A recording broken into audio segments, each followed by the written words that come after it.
Hello, everybody. I have a couple of thought-provoking questions to start with today. If cancer carried a 0% chance of killing you, no matter what kind it was, would anybody be scared of it? Probably not. If COVID carried a 0% chance of killing you, whether you got it or not, whether it was a mild case or a severe case, would anybody be scared of it? Probably not. It's interesting, isn't it, that people have a natural fear of death. They don't like it. And I have to admit personally, I do not enjoy thinking long and hard about my death. I just don't do that because it's not very pleasant. And that's true for most, if not all of us. However, we get to meet a man today who actually wanted to die. No, he was not suicidal. No, his thinking wasn't turned upside down because of all of the persecutions and ridicule he had faced. No, he wasn't highly frustrated with the way his life had been going, even though the Apostle Paul was in prison, and even though it was for a kind of a silly reason, preaching about Jesus, waiting trial there. Paul wanted to die, but let's explain more about the reason why. Listen to these reasons as to why he wanted to die and yet was comfortable saying, but I'm not in control. It's not my call. And I'm very content with this heart.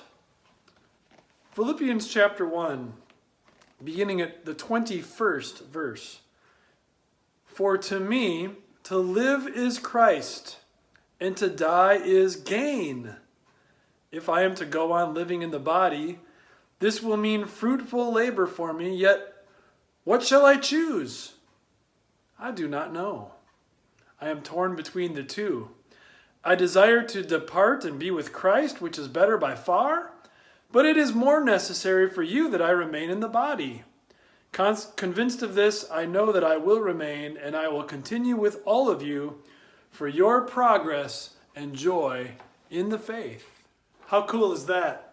Paul wanted to die in a sense, but it wasn't because he had turned his back on God with a fist in the air. It was because he had his eyes fixed on God with a soft heart.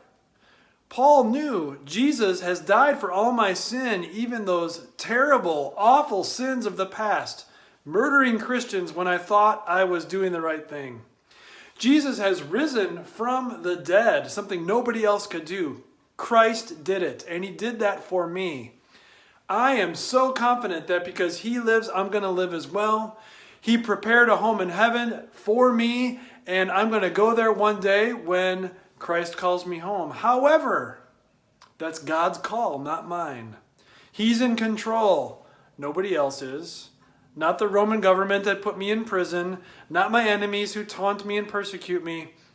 Not my friends who wish maybe that they could pull some strings for me to get out of prison, but they can't. No one else is in control except God alone.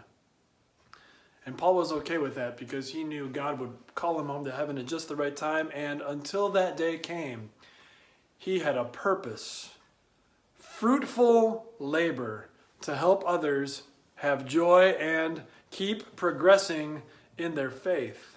Another part of Scripture talks about what fruit of faith looks like, what fruitful labor means.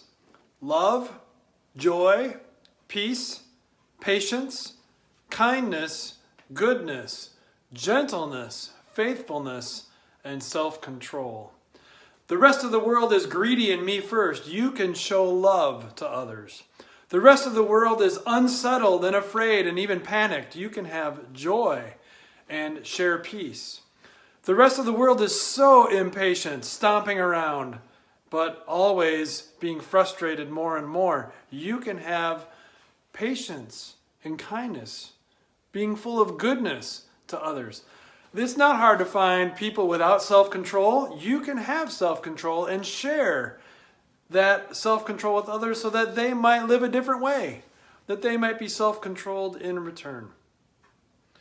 What an opportunity you have to live with Christ as the center. To live is Christ. Fruitful labor all over the place.